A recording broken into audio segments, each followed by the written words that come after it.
اعوذ باللہ من الشیطان الرجیم بسم اللہ الرحمن الرحیم فرح المخلفون بمقعدهم خلاف رسول اللہ وکرہوا ان یجاہدوا باموالہم وانفسہم فی سبیل اللہ وقالوا لا تنفروا فی الحر قل نار جہنم اشد حرا لو کانوا یفقہون۔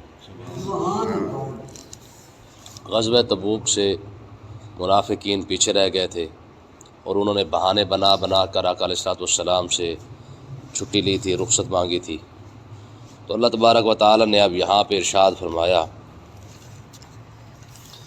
کہ منافقو، تم اس بات پر خوش ہو کہ تمہارا بہانہ چل گیا ہے اور تمہاری جان چھوٹ گئی ہے۔ میں یہ نہ سمجھو کہ اگر تم غزوہ تبوک میں نہیں گئے تو تمہاری یہ کامیابی ہے، بلکہ یہ کامیابی نہیں ہے، بلکہ یہ تمہارے لیے شرمندگی کا باعث ہے۔ آج تو تمہیں یہ لگتا ہے کہ تم نے اپنے دھوکے سے، اپنی چال سے تمہیں کامیابی نظر آ رہی ہے کہ ہم بچ گئے ہیں، نہ ہمیں لمبا سفر کرنا پڑا ہے، نہ ہمیں مال خرچ کرنا پڑا ہے۔ تو ہماری جو ہے وہ جناب، تم جس کو کامیابی کہہ رہے ہو، حقیقت یہ ہے کہ کل قیامت کے دن جب اللہ تعالیٰ تبوک والوں کو اجر عطا فرمائے گا تو تمہیں اپنی اس حرکت پر شرمندگی ضرور ہوگی۔ تو دیکھیں، فارح المخلفون، پیچھے رہ جانے والے خوش ہو رہے ہیں بمقعدہم خلاف رسول اللہ، کہ وہ اللہ کے رسول کے چلے جانے کے بعد سکون سے مدینے میں بیٹھے رہے۔ وہ اس بات پر خوش ہو رہے ہیں کہ ہمیں نہیں جانا پڑا ہے۔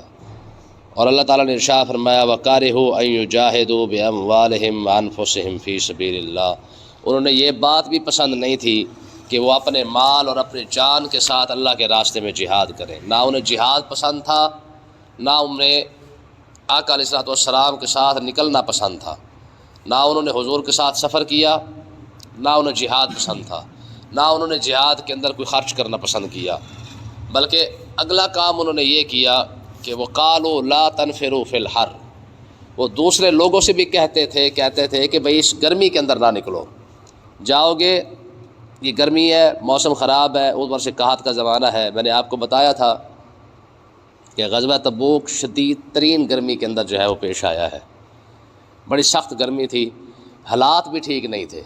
ٹھیک ہے جی، پھر 900 کلومیٹر کا فاصلہ ہے، یہ کوئی تھوڑا فاصلہ تو نہیں تھا مدینہ پاک سے، تو یہ ایک بہت بڑا امتحان تھا مسلمانوں کے لیے۔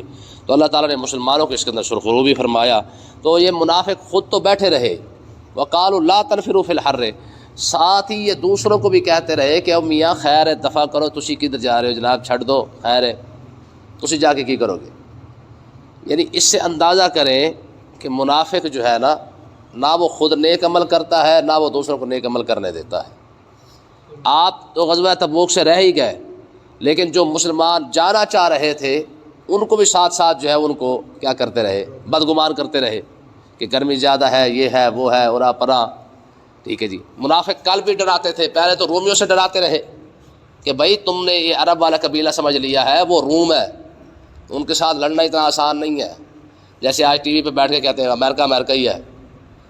ٹھیک ہے نا جی، وہ انجینئر جہنمی ہے نا مرزا، وہ خبیث، وہ کہتا ہے جی آج کے دور میں اگر 1000 بھی خالد بن ولید ہو نا تو اسرائیل سے نہیں ٹکرا سکتا۔ اندازہ کریں، جب آپ انجینئر خبیث سے جب علم سیکھیں گے تو یہی کچھ ہی ہوگا نا۔ حالانکہ اس خبیث نے پڑھا نہیں ہے، اسے پتہ نہیں ہے کہ خالد بن ولید تو وہ ہے جو 12 بندے لے کر 1 لاکھ کے ساتھ مقابلہ کر لیتا ہے۔ یہ خالد بن ولید کی ایسی جنگ موجود ہے کتابوں میں، امام شامی رحمۃ اللہ نے لکھا ہے۔ آپ فرماتے ہیں کہ خالد بن ولید نے ایسی جنگ بھی لڑی ہے جس کے اندر ٹوٹل تعداد مسلمانوں کی 12 تھی اور سامنے 1 لاکھ تھے، اور خالد بن ولید 12 بندے لے کر 1 لاکھ کو آگے لگا کے آئے ہیں۔ ٹھیک ہے جی، جب آپ پلمبر سے، انجینئر سے، جی مستری سے، درخان سے آپ علم سیکھیں گے تو یہی کچھ ہی ہوگا نا۔ ٹھیک ہے، اور اس خبیث کا حال یہ ہے کہ اسے قرآن دیکھ کے پڑھنا نہیں آتا انجینئر کو۔ ٹھیک ہے، وقالوا لا تنفروا فی الحر، اب یہ خود بھی منافق بیٹھے رہے، لوگوں کو ڈراتے بھی ساتھ رہے، اور بھائی نہ جاؤ وہاں پہ۔ اور یہی حال آج ٹی وی پہ بیٹھ کر اینکر کرتے ہیں کہ ہر وقت مسلمانوں کو ڈراتے رہیں گے، ہر وقت۔ ٹھیک ہے، آگے کیا ہوا؟ فرمایا قل نار جہنم اشد حرا۔ مولا علی رضی اللہ تعالیٰ عنہ نا، آپ ایک جنگ کے اندر شامل تھے، تو کچھ لوگوں نے، یہ مولا علی کی بات ہے، یہ جناب عمر کی بات ہے، کچھ لوگوں نے نا جنگ ابھی چھڑنے ہی والی تھی تو کچھ لوگوں نے منہ اندر بات کرنا شروع کر دیا، اوئے ان کے پاس اسلحہ ہی بڑا ہے، ان کی تو تعداد بڑی ہے۔ حضرت عمر رضی اللہ تعالیٰ فرمایا اس خبیث کو باہر نکالو، ٹھیک ہے جی، یہ منافق مسلمانوں کو اور بزدل کرنا چاہتا ہے، ٹھیک ہے جی۔ اب ظاہر ہے جب آپ مسلمانوں کے اندر یہ بزدلی پیدا کریں گے، کمزوری پیدا کریں گے۔ آپ نے کبھی سنا ہے کہ ٹی وی والوں نے کبھی یہ بتایا ہو کہ جناب بدر کے اندر مسلمان 313 ہو کر کتنا جو ہے وفاتیں ہوئے ہیں؟ کبھی نہیں بتائیں گے، ٹھیک ہے۔ جتنی بزدلی ٹی وی نے، چینلوں نے اور اینکروں نے بیٹھ کر بزدلی کی ہے، یقین کر اور بزدلی سکھائی ہے، آپ سوچ بھی نہیں سکتے ہیں۔ اب ایک نیا فتویٰ نکالا ہوا ہے، کہتا ہے جی کافر صرف اور صرف اللہ ہی کسی کو قرار دے سکتا ہے، باقی کوئی نہیں کر سکتا ہے۔ یاد رکھیں، کافر جس کو اللہ اور اللہ کا رسول کہے وہ بھی کافر ہے، اور علماء جب علم کی روشنی کے اندر کسی کا کفر ثابت کر دے تو وہ بھی کافر ہی ہے، ٹھیک ہے۔ اصل مسئلہ کیا ہے؟ اصل پیڑ ان کو یہ ہے، یہ جو قادیانیوں کو کافر قرار دیا گیا نا، ان کو اصل تکلیف یہ ہے، ٹھیک ہے نا، کہ یہ جو قادیانیوں کو کافر قرار دیا گیا ہے یہ تو علماء کی کوششوں سے ہوا ہے نا۔ ان کو اصل تکلیف اور پیڑ اس وجہ سے ہوتی ہے کہ اب کیا ہے، یہ ایک نیا فتویٰ انہوں نے نکالا ہوا ہے جس کو کافر اللہ اور اللہ کا رسول کا ہے وہی کافر ہے، اللہ کا رسول بھی نہیں، صرف اللہ کی بات کرتے ہیں، ٹھیک ہے۔ تو یاد رکھیں، جس کو رب کافر کہے وہ تو ہے ہی کافر، جس کو اللہ کا رسول کافر قرار دے وہ بھی کافر، اور جس کے علماء کا اجماع ہو جائے کسی پر کہ اس کے کفر ثابت ہو جائے تو وہ بھی کافر ہے۔ اب قادیانیوں کے کافر ہونے میں کس کو شک ہو سکتا ہے؟ بات سمجھے کہ نہیں آئی ہے؟ اصل یہ سارے جتنے بیٹھے ہوئے ہیں نا آپ کے اوپر، یہ سارے کے سارے قادیانیوں کے اعلی کار ہیں۔ ان کی کوشش ہے کہ کسی طریقے سے قادیانیوں کو دوبارہ جو ہے وہ قانون ختم کروایا جائے، یہ مسئلہ ان کا۔ تو اللہ تبارک و تعالیٰ نے ارشاد فرمایا یہ جو بزدل ہے نا منافق، یہ خود تو بزدل ہے ہی ہے، لیکن قالوا لا تنفروا فی الحر، دوسروں کو بھی ساتھ بزدل کرتے ہیں، انہیں کہتے ہیں جی اس گرمی کے اندر نہ نکلو۔ تو رب کا جواب دیکھیں، فرمایا قل اے محبوب آپ ان کو فرما دیں نار جہنم اشد حرا، فرمایا جہنم کی گرمی اس سے زیادہ سخت ہے، ٹھیک ہے۔ تمہیں جو لگ رہا ہے نا یہ آج گرمی زیادہ ہے، جون جولائی کو دیکھ کر آج دیکھیں نا جی، جون آ گیا تو نماز ختم، جولائی آ گیا نماز ختم، پھر دسمبر جنوری فروری آ گیا پھر نماز ختم، ٹھیک ہے۔ کیا ہے موسم کا بہانہ بنا لیتے ہم۔ تو کہنے کا مقصد یہ ہے، اللہ تعالیٰ نے ارشاد فرمایا تم تو دنیا کی گرمی کو رو رہے ہو، قل نار جہنم اشد حرا لو کانوا یفقہون، اگر تم سمجھتے تو جہنم کی گرمی اس سے زیادہ سخت ہے۔ آقا علیہ الصلوۃ والسلام نے کیا ارشاد فرمایا؟ فرمایا یہ جو تم دنیا کے اندر سردی ہے نا، یہ بھی جہنم کا ایک سانس ہے، اور یہ جو گرمی ہے یہ بھی جہنم کا ایک سانس ہے، ٹھیک ہے۔ یعنی جہنم نے اللہ کی بارگاہ اقدس میں عرض کی تھی کہ پروردگار میں اپنے آپ کو کھائی جا رہی ہوں، میری آگ مجھے ہی کھا رہی ہے، مجھے تھوڑا سا سکون عطا فرما، تھوڑا سا سانس لینے کی اجازت دے۔ تو اللہ تبارک و تعالیٰ نے اسے دو سانس لینے کی اجازت عطا فرمائی ہے، ایک ٹھنڈا اور ایک گرم۔ آقا علیہ السلام نے ارشاد فرمایا یہ جو تمہاری دنیا کے اندر سردی اور گرمی ہے یہ جہنم کے دو سانس ہیں، ایک اس نے ٹھنڈا سانس لیا ہے، دوسرا اس نے گرم سانس لیا ہے۔ فرمایا یہ دو سانس لینے کی وجہ سے یہ دنیا کے اندر جبرا گرمی اور سردی بنی ہے، ٹھیک ہے۔ اور عمران خان اس نے میاں والی کھڑے ہو کے کہا تھا، اس نے کہا جی میاں والے کی تو گرمی اتنی ہے کہ اگر میں جہنم میں چلا جاؤں تو اس کی گرمی بھی مجھے نہیں لگے گی۔ یہ مرشد ہے ان کا، لاکھ دی لعنت ہے تمہارے مرشد پر بھی اور تم پر بھی، ٹھیک ہے جی۔ اس سے بڑھ کر کوئی جہالت ہوگی؟ تو اللہ تبارک و تعالیٰ نے ارشاد فرمایا جس دیکھے نا یہ اندازہ لگا ہے جون جولائی اب یہ لگا ہوا ہے نا، اب یہ خدا نہ خواستہ ہوا رکو جائے کیا حالت ہوگی ہماری۔ یہ تو ہوا، یہ بھی رب کے کرم نوازی، چلو ہوا چل رہی گزارا کچھ نہ کچھ ہو جاتا ہے۔ اگر یہ جہنم کے دو سانس ہیں تو جہنم آپ کیا ہوگی یار۔ تو اللہ تعالیٰ نے ارشاد فرمایا منافقوں فلیضحکوا قلیلا ولیبکوا کثیرا، فرمایا کہ منافقوں کو چاہیے یہ تھوڑا ہنسا کریں اور زیادہ رویا کریں، ٹھیک ہے۔ یہ نہ سمجھو کہ تم پیچھے بیٹھ گئے اور تم نے کامیابی حاصل کر رہی اور تم مجھے خوش ہو رہے ہو۔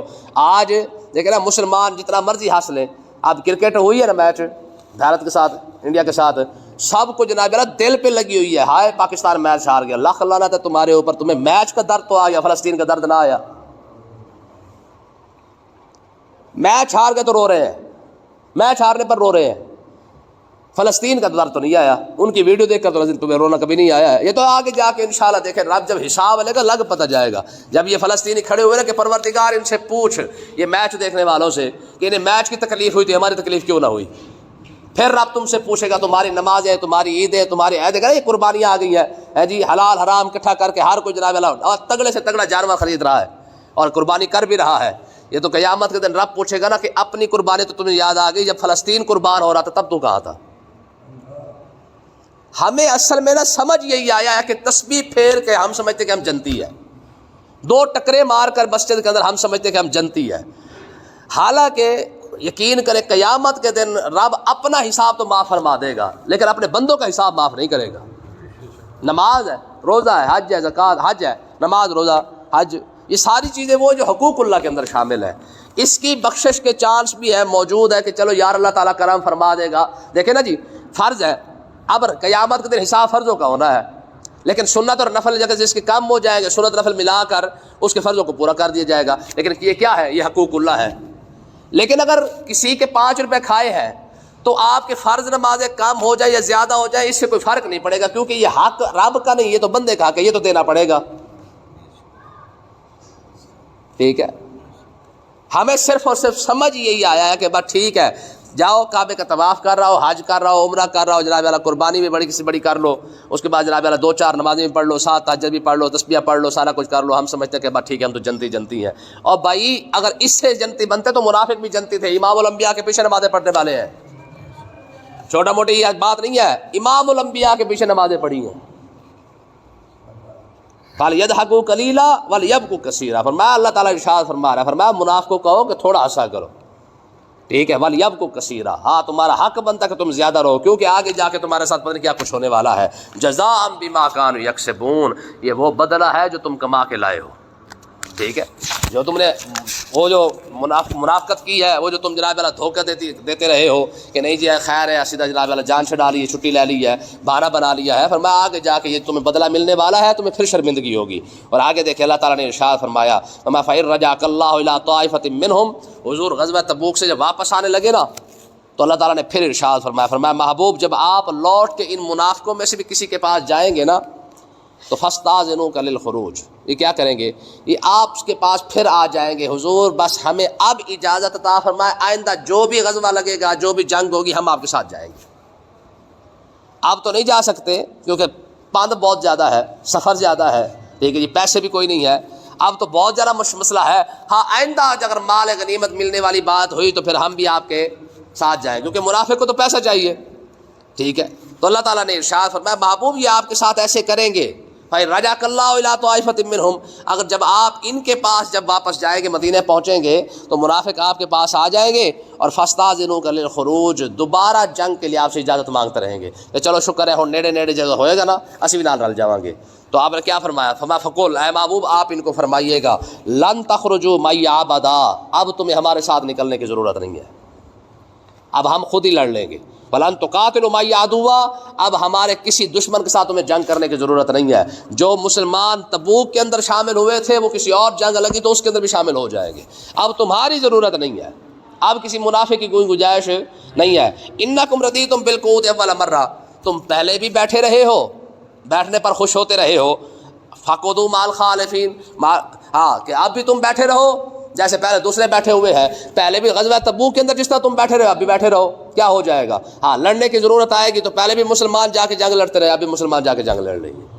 ٹھیک ہے، تو کہ یہ کہنے کا مقصد ہے کہ منافقوں کو کہا گیا کہ ہمیں اب تمہاری ضرورت نہیں ہے. آگے وہی کل والی بات آ گئی ہے، فرمایا محبوب اب ان کی سزا کیا ہے؟ فرمایا لا تصلی علی احد منہم مات ابدا، اگر کوئی منافق مر جائے تو ان کی نماز جنازہ بھی نہیں پڑھنی ہے. یہ جو کہتے ہیں جی اسلام کسی کو کچھ نہیں کہتا، اسلام اتنا تگڑا ہے، جو اسلام سے وفا نہیں کرتا نا تو اللہ تعالیٰ نے اپنے محبوب کو منع کر دیا. فرمایا محبوب بس کوئی ضرورت نہیں ان کے جنازے پڑھنے کی. ولا تقم علی قبرہ، صرف جنازہ نہیں پڑھنا ہے، محبوب ان کی قبر پر بھی نہیں جانا ہے. حالانکہ آقا علیہ السلام کا کسی کی قبر پر تشریف لے جانا تو رحمت ہی رحمت ہے. حضور نے خود فرمایا تھا، فرمایا جب کوئی فوت ہو جائے مجھے بتایا کرو، کیونکہ میں جب جنازہ پڑھتا ہوں یا میں کسی کی قبر پہ چلا جاتا ہوں تو اللہ تعالیٰ اس پر رحمت فرما دیتا ہے. ٹھیک ہے نا، حضور نے یہ خود فرمایا کوئی فوت ہو جائے تو مجھے اطلاع دیا کرو. ٹھیک ہے، تو کہنے کا مقصد یہ ہے کہ جہاں حضور کا رحمت ہونا یہ ہے کہ حضور کسی کی قبر پر تشریف لے جائیں، اس کی تو خوش قسمتی ہے. لیکن منافق کی سزا کیا ہے؟ فرمایا ولا تصلی علی احد منہم مات ابدا، فرمایا محبوب منافق مر جائے تو ان کے جنازہ پڑھنے کی ضرورت نہیں ہے. اب یہ ان لوگوں کے سامنے یہ آیت رکھے، یہ جو کہتے ہیں نا کہ اسلام تو کسی کو کچھ نہیں کہتا ہے، اسلام تو جنازہ بھی نہیں پڑھتا جو اسلام کا مخالف ہو. ساری زندگی جس نے اسلام کو اچھا سمجھا ہی نہیں ہے نا، تو اب قیام اب اسلام کی باری ہے، فرمایا اب اس کی جنازہ پڑھنے کی ضرورت بھی نہیں ہے. ولا تقم علی قبر، نہ ان کے جنازہ پڑھنے کی ضرورت ہے، نہ ان کی قبر پہ جانے کی ضرورت ہے. کیوں؟ انہم کفروا باللہ ورسولہ، یہ اللہ اور اللہ کے رسول کے ساتھ کفر کرتے رہے ہیں. وما اتوہم فاسقون، اور یہ نافرمان قوم ہے. میں محبوب جب یہ نافرمان قوم ہے تو نافرمان کی جنازہ پڑھنے کی ضرورت نہیں ہے. تو اس لیے یاد رکھیں جو شخص بھی اسلام کا مخالف ہے اس کے جنازے کی جانے کی ضرورت ہے.